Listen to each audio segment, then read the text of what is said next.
Hey guys, I wanted to do another video that a viewer sent in, and also wanted to talk to you about something. YouTube sent me their report on the channel, and we're doing really good as far as people viewing and things of that nature. The only thing that has hurt is I'm down 30% on the likes. So when you watch this, if you don't mind, you get a chance, please hit that like button. Like even right now, just click that like button. Our algorithm is what puts us out there for people to view the channel. It's what keeps the channel going. If that drops, they won't promote the channel, and I appreciate y'all doing that a lot.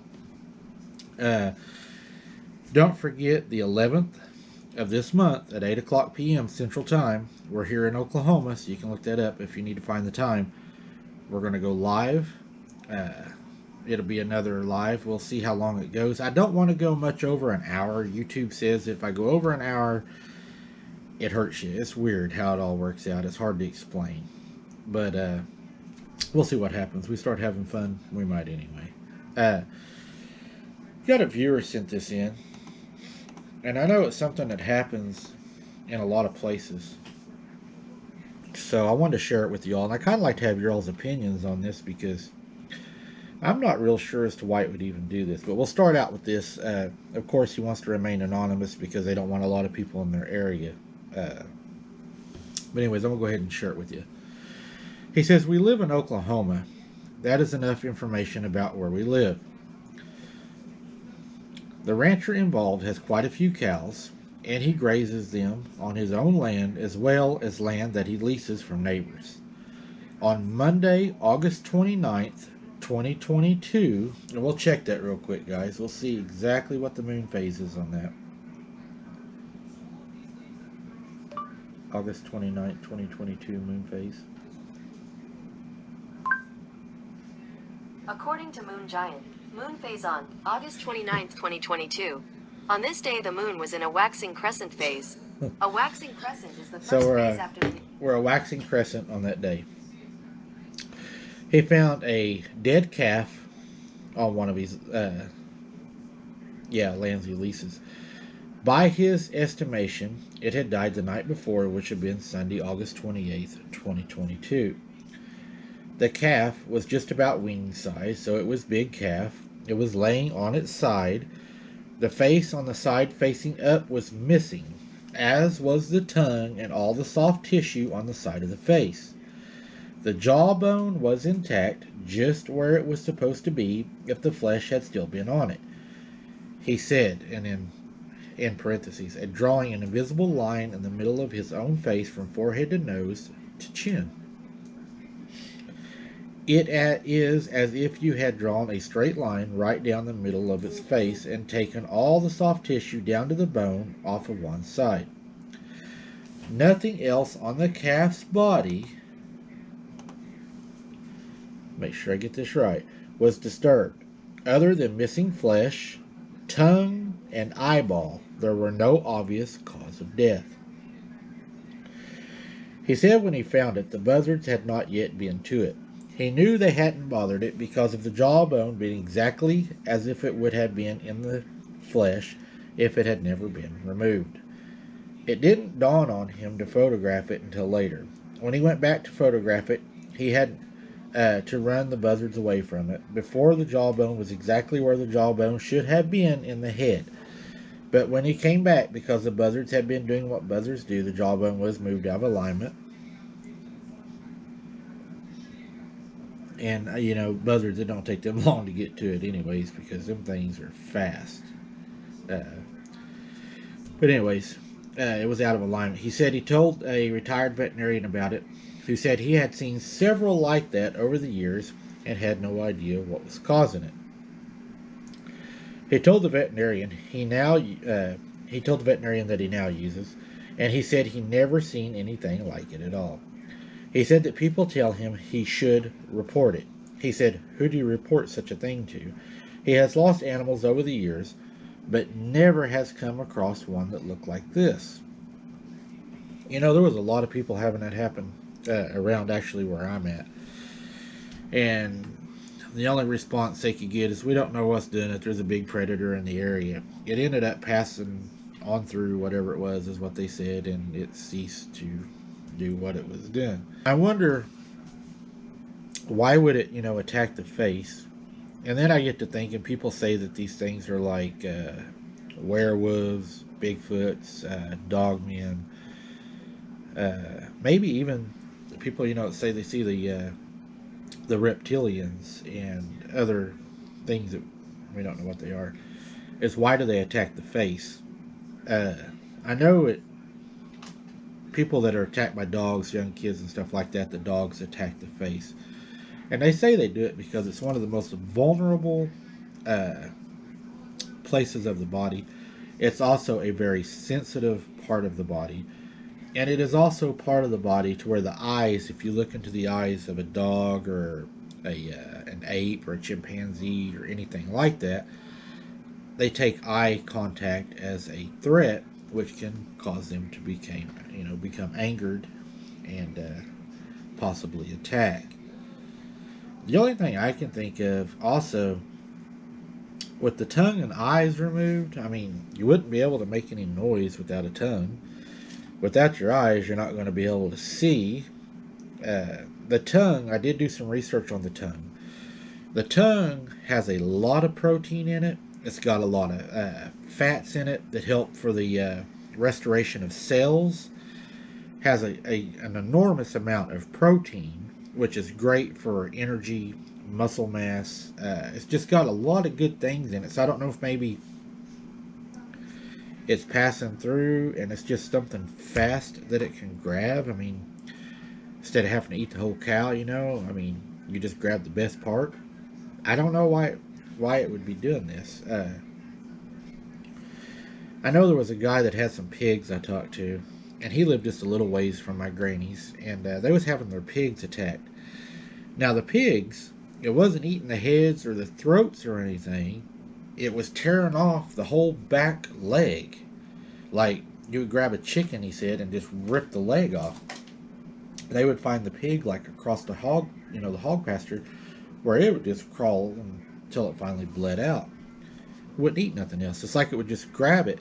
Even the vet came out. I spoke to the owner, and he said the vet said that there was no instrument used to remove the leg. That whatever done this was pure strength, is grabbing a full-size 500-pound hog, because this guy he raised, I believe they were blue butts, and it would grab them and just rip the leg off. They did find one of the pig legs. They didn't find anything else, but one of the boys was brush hogging, and he saw something white. They had a pecan tree out there, and he saw something white in the tree, and whenever he went out there, the bone was actually crammed into the tree, like you would a knife or a Bowie knife or something. It was just stabbed into the tree.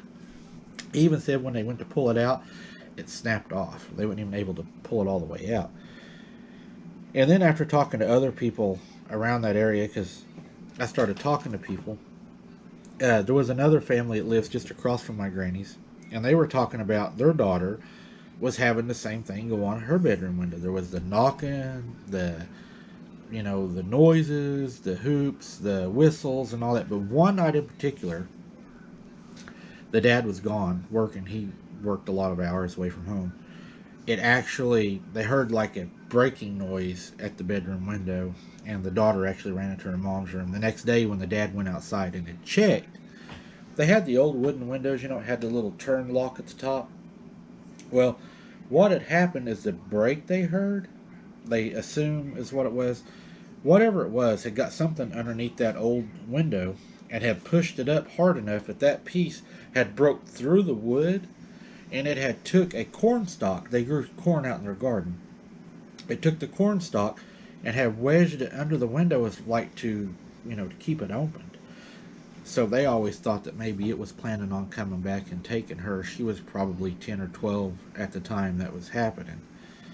There was another gentleman that lived by himself just down the road from my granny, probably half a mile. He was a bachelor. I talked to him on a few occasions, and he lived alone. And he said he was having a lot of bad things happen. And he was actually staying out late at night because he didn't want to be home. But there was one particular night that he went home, and he had a porch And the porch, whenever you would walk up it, it was an old wooden, like, kind of a cheap built ramp that went up, and then you had your flat porch, and it had like the flower uh, lattice around it. It was pretty high up, probably 6 foot off the ground. And you would walk up this ramp onto the porch and then into the house. Well, he says that whenever he went home one night, he was walking up the porch, and he always left the porch light on. Well, the porch light was out, and he thought maybe it just burned out. So he said he went up there, and I will use his first name. Ron said, I went up there and opened the door, but, he's fumbling with the keys in the dark. And he said, I finally get the door open, and when I go to walk in, I thought I felt a cat under my feet. He doesn't have cats, but he said he thought it was a cat or something. And whenever he went to go into the house, he felt a large hand grab his pants. And, of course, he panicked. He said, I yelled, and I went to run into the house because the first thing he thought was somebody. And he said whenever he went to run into the house, it kept trying to grab his legs, and he could feel it grabbing his legs. Well, he slammed the door and got the door locked and everything, and his pants were ripped, like 4 slices plumb down it. It freaked him out so bad. He was a hunter. Thank God he was a hunter. He was wearing his snake boots, a pair like I have that come up just below the knee. And you could actually see where it had tore into those down the side. And if you know what snake boots are, they're pretty tough. So whatever this was around Granny's was really strong. And then whatever is doing this to Cal's is just... that takes a lot of force. And it just, I don't know. It's scary.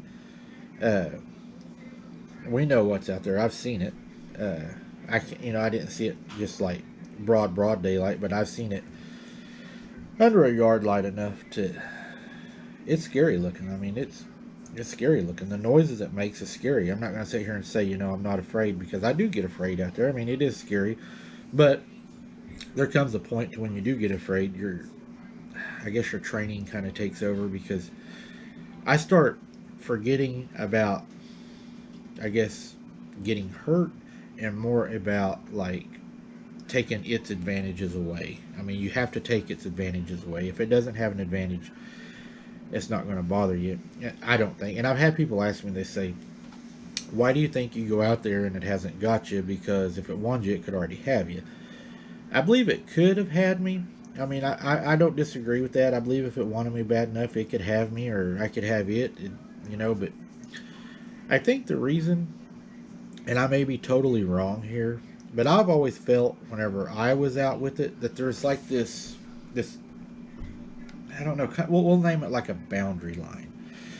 If I'm up at the house and I would go outside, and you got the yard light in the front, the front yard and stuff, and then you have the hog lot and the pasture and the barns and the hog, the hog houses and the chicken houses, and when you have the tool shed, that's all out in the dark, just outside of the light, just in the dark circle.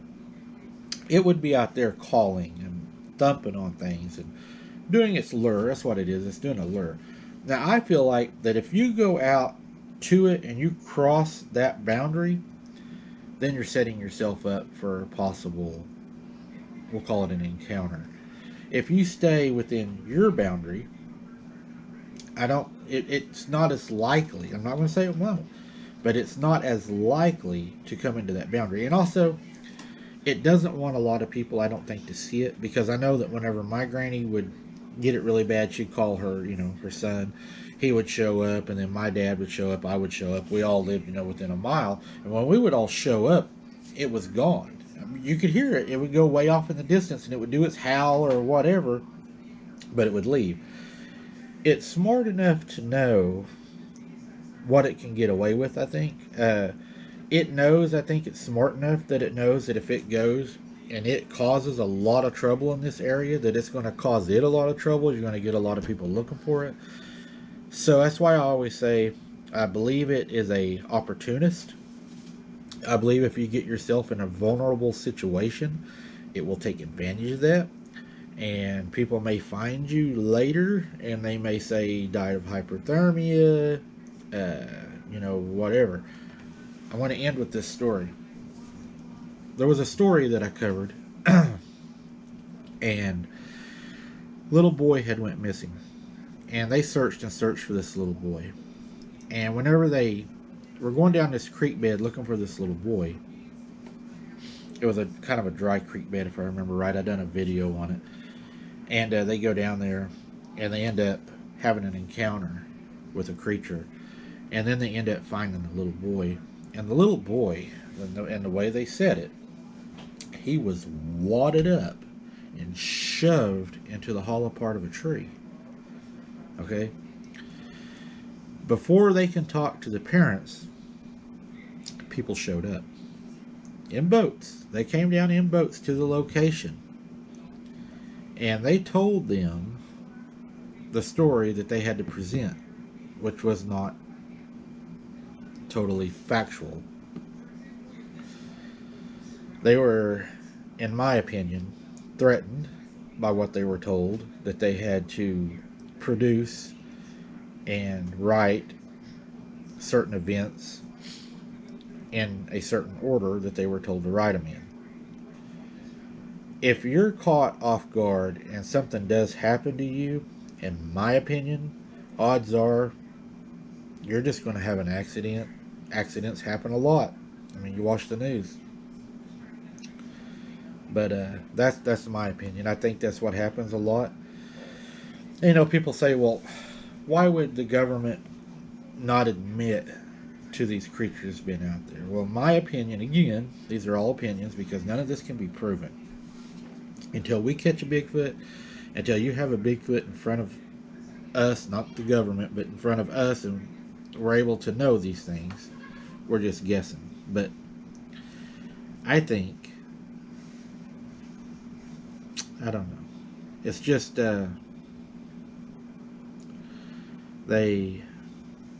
way they find people, it's always an accident. It's always an accident.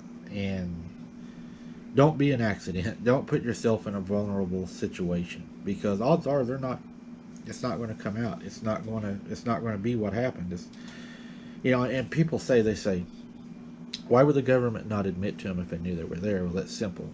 Number one, you have liability.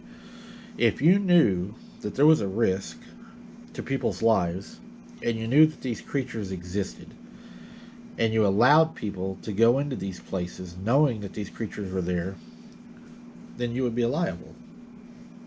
They would be sued. They would they would have to close everything. They would go bankrupt. Number two, if they go and tell people these creatures are out there, how many hikers are going to stop going to parks? How many people are going to stop camping? How many people are going to stop buying fishing licenses, hunting licenses? How many people aren't going to float down the rivers? How many people, you know, I mean, that hurts not just the parks and stuff. That hurts a lot of things, because it's the people that buy the kayaks. It's the people that buy the beverages, the food, the equipment. I mean, it's a large thing. It would hurt a lot of things. And plus, it goes back to the liability factor. That if you know they're there, then you're responsible and you're liable for what's happened to people in the past and people to the present. They can't afford that. Just kind of my opinion, guys. I know I rattled on a little bit tonight. Just a lot of that I kind of want to get off my chest and share with you guys, because I've been thinking a lot about it too. I've got a lot of stuff going on. The 11th, I hope to see you all there during the live at 8 o'clock p.m. If you have any questions, you're not going to be able to make it, you can submit them to our email. I put it at the first of the videos on the picture. It's abnormalinvestigation77@gmail.com. I'll go through them. I can't promise you I'll get to every one of them, but we will definitely go through them and get the ones that we can and try to answer those live. And if you're going to be on that night, I'll try to answer as many questions as I can. I may not get to every one of them, but if you send them in the email, I will go through the email eventually, and I'll answer each and every one of you. It may not be on the live, but you will get a response, either from me or one of the admins. But we're going to try our hardest to get you a response. I appreciate you all watching. Smash that like button for me if you don't mind. I got to get that up. And we'll see you the 11th. Keep your head on a swivel. Be safe. God bless. And one last thing. I forgot almost to tell you. A lot of people are sending me some emails in, and they're donating to the PayPal, which I tell you all that you don't need to do that. A simple like is enough, but I got a lot of people that want me to do it, so I ended up doing it. But now that, you know, a lot of people are telling me I can only send you $5, $10, don't worry about it. I don't care if it's a quarter, guys. Anything that you send is a blessing we use it to buy equipment. We've bought a lot of equipment, but if you don't send anything, just give us a like. I mean, a like is just as good. You know, I'm not here to make money off of this. I enjoy doing this, visiting with you guys. It just helps with equipment, gas money getting there. But if you can't, you can't. Give us a like. It's just as good.